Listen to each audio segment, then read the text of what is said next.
Next one would be DOM, DOM, and the DOM is document object model. Now, this is basically how JavaScript interacts with HTML.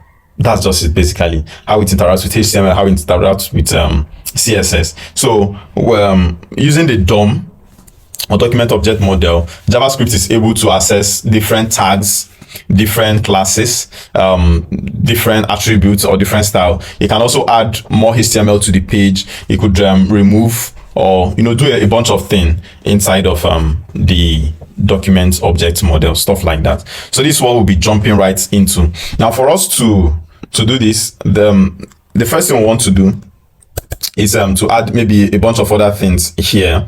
So should we add a button? So maybe we can add a button. We could also add like a p tag, to add maybe a bunch of things. So let's just get a bunch of text from here, from the DOM here, and then place it in here. So we can paste this in here. Make sure to format it. Sorry, let's format this properly. I can actually break this into two so that we can use more of it as example. So have that p tag like that. All right, so what else? We could add say a class. So we could add, okay, let's start with an ID here. We'll be using all of this in a moment. So heading 1 and then class. I believe you already know all these things if you are here. So this is text 1 and then this would be text 2, something like this. Thank you. I think we have everything we need at the moment. All right, so let's get started with what the DOM is all about. So like we said, we can use the DOM to access just every part of the HTML file or code. Let me get my class off. All right, so if we would love to say we want to get items by tag, so all we need to do is to do an alert.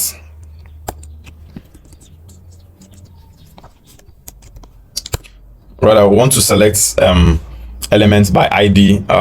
There's a bunch of them down here, but we want to select maybe element by ID. We want to select elements by their tag name or by their class name. We might want to also style it. So for now, let's do the selecting by ID, which is why I initially put an ID here. So if you want to select by ID, you will need to do what we call a document dot get element by ID, and then you now pass the ID you are looking out for. So in our own case, we are looking out for heading 1, and then you could choose to log this out to the console, or we could choose to make like an alert. So let me make this a little bigger and then open a console for you to see. So let's inspect.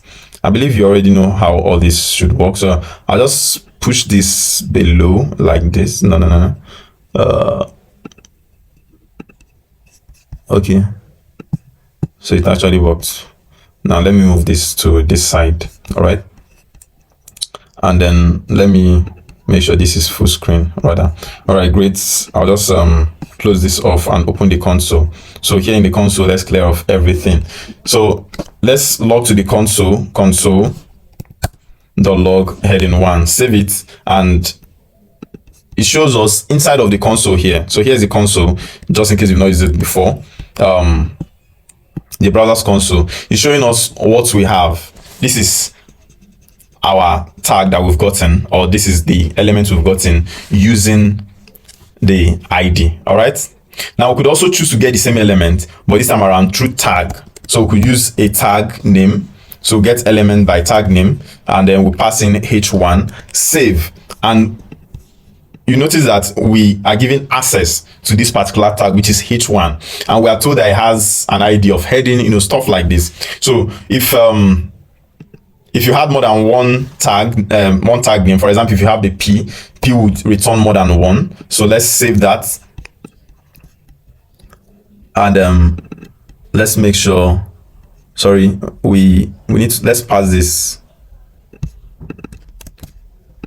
I think we've been doing something wrong before. So, but let's just pass this const item equal to document dot get tag name. So let's paste this and save.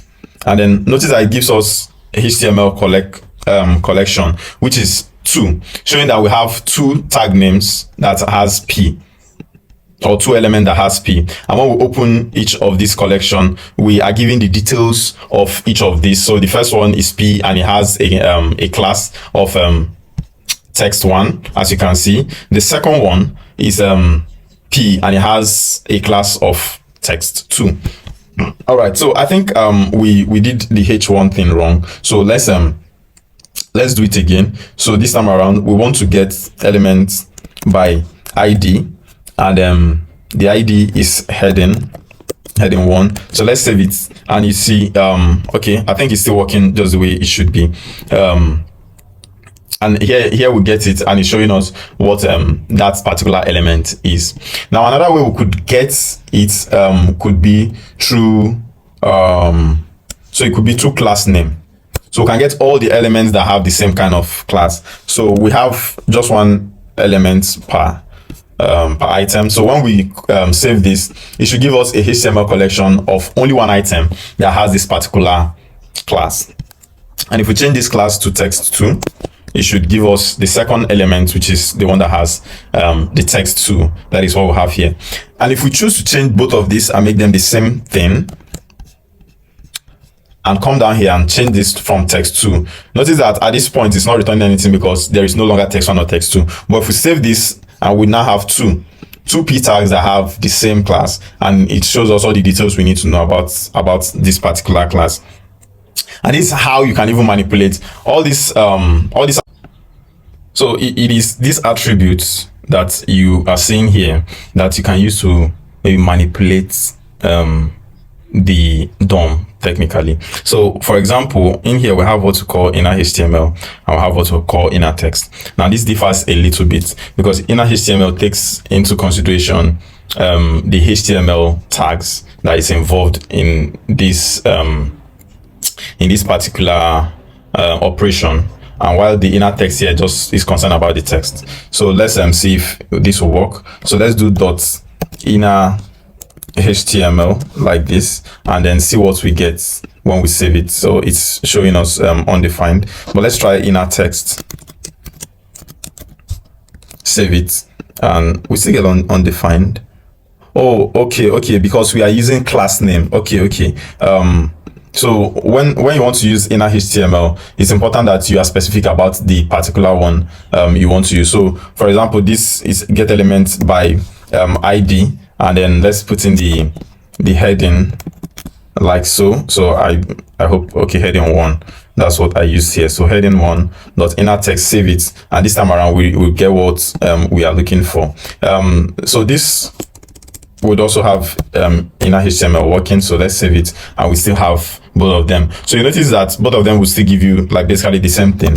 There is also text content, so when you save it, it still gives you the same thing, but the difference is in the fact that inner HTML takes into consideration HTML tags that we impute, while inner text don't take into consideration HTML tags. It assumes that everything is a HTML tag.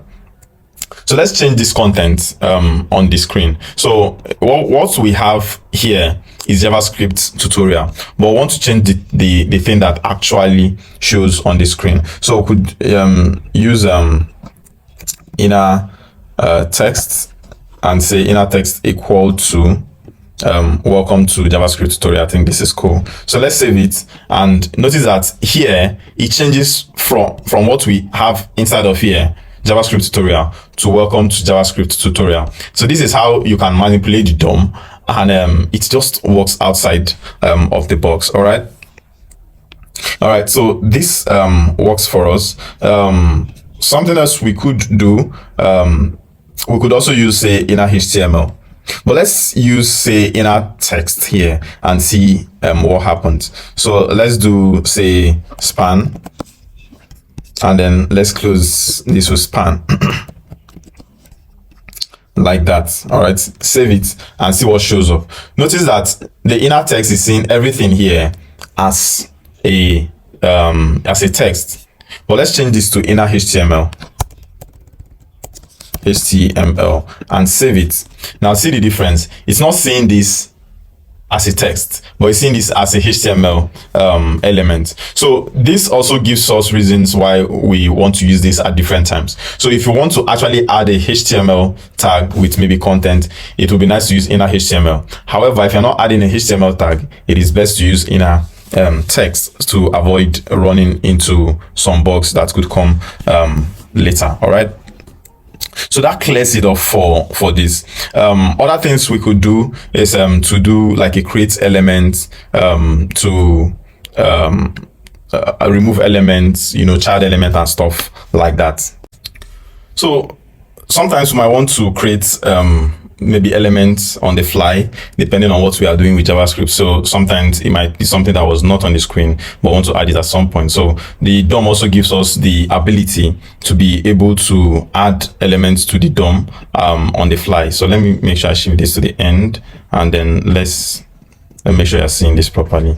I will just get rid of this. So I think I'm doing all this in one line and it might be confusing. So let's make it slimmer a bit. So let's say we want to add something that is not here already. So here's what we have at the moment. All right. So first of all, we need to create what we want to add and then we'll add it. So maybe we want to add another h1 tag. So this will just append it to the end of our document. All right. So what we want to do is first of all create the element. So let's do a const item, and we say document dot create elements. So we want to create elements, and we want to create maybe a h2 element. All right. Make sure this is inside of a quote, and then the next thing we want to do is to give it a content. All right. So we could do item dot text content and say maybe welcome or hello world. Hello world is fine. Then we'll now want to add it to the body. So it will be document.body.appendChild, and then we'll append the elements we just created. So now if we save what we've done, we should have this hello world appear here. So let's save it, and notice that hello world appears at the under here. All right, we could just change this text just to make sure that everything is working, and then let's change this to conclusion, something like that. All right, save it, and you see it's working perfectly just as we planned it. All right, so now that we have this, something else we could choose to do is to style a particular item. All right, so we could say item.style like this, say the color like this, and say okay, let's make it red and save it. Notice that our conclusion changes to red. Now you can do this even for items that are already existing on the page. All right, so we could come to the top here and find any of the item and say let's get the heading item, so this particular item, and save it and say it's blue. So we just got the first item on the page, which is heading, and add the style or color, and it changes. So you could style elements in different ways like this. You could change the font size, font weight, but all you need to bear in mind is the fact that when you are working on this, you need to see the CSS as a camel case attribute. All right, so for example, if you want to do something like the font size, it will be font size. So you notice that instead of having a font and a hyphen and a size, then we just have font size, just camel case it and set it to 24 pixel. When you save it, it didn't change the size, but we could really make the size really big, so to 240. And notice that it's actually leaving our page. So let's make this not ridiculous. So let's make this 50 and save it. It grows a little bit. We could change this to 100 and save it. I see it really grows big, so which shows that this is really working. So this is all you really need to know about the DOM. You could choose to remove elements too from the page. All right, it works perfectly. So let's try to maybe remove an element. So document.body.remove. So we want to remove a child. All right, so which child do we want to remove? We could remove all the all the children that have text. All right, so for us to do this, we could do getElementsByClassName. So class name should work for us, and then we want texts. Now it gives us two elements, as you would already know, but let's save this first of all, And then when we save this, let's see how it goes. So save this and then do a refresh. Now let's add one here to make sure we are removing the second one. So you can't just remove all of them. That's what I just noticed from the DOM. All right, you need to specify the one you want to remove. All right, so I could change this to maybe 0 and save. And notice that what is removed is different from what was removed before. So what this means is when you get a particular item, you pass it into the remove child. So let me make this a bit simpler for you to understand what I'm saying. So let's move this and say item remove, something like that, and then we pass it like this. All right, so get element by class name. Then down here we want to pass these items to be removed and then pass in the particular item. Now if you recall, our array starts from 0, so we are saying we want to remove only the first item from what we have already put in here. So that means you will not see this particular one, but we'll see this one. All right, so let's save that, and this works. Now if you change this to 1, it will remove the second item and we'll have the first item showing on our page. We can also remove the button, so we could just target and say document.get by tag name. So tag name should work, so tag name, and then we could say we want to do the button instead, right? And then save it. All right, and let's make sure we pick the first one because we have just one on the page. So once we save it, we notice that the button is gone from the page. So this works perfectly. And if you want to access this through an ID, you could change and maybe put an ID here and say btn, like so. And so when we come down here, we can instead get by ID. So if you get by ID, you put a btn here, then you have to remove this index here and save it, and it should still give you the same result because this is exactly how it should work. By default, you should always get by ID first before getting through other ones, so that it is more specific and stuff like that. So that is it with the DOM. I think in the next part we'll now be looking at asynchronous JavaScript. So let's get rid of the DOM. So we're done with the DOM. A lot of things that I can do with the DOM, but I think there's something I missed. So querySelector and querySelectorAll. So let's return here and let's clear all of this again and see the difference between querySelector and querySelectorAll. So this will still work exactly the same way that the other ones worked, but querySelector and querySelectorAll is like a more improved version of what we are talking about. So let's save this and it gets back to what it was. Then here let's do item equal to document.querySelector and then pick the particular thing you want to select. All right, so if we say document.querySelector, what do we want to select? Now for this querySelector works across whether you are doing a tag, whether you are doing an ID, or whether you are doing a class. So but the difference is how you reference them. So for example, if I want to get the p tags, so I'll just put in the p tag here, and then I could console.log. I could log to the console item. So let me open up my console again so that we have it showing up nicely. So let's move it up, console here, and so let's save it. And notice that we have the p text. All right, the first one. Now if you want to get all of the p tags, you need to change this from querySelector to querySelectorAll. So once you save it this time around, you notice I have node list showing you 2 items in the page. So the difference between the querySelector and querySelectorAll is that querySelector picks only the first item, while querySelectorAll picks all the items inside of that document.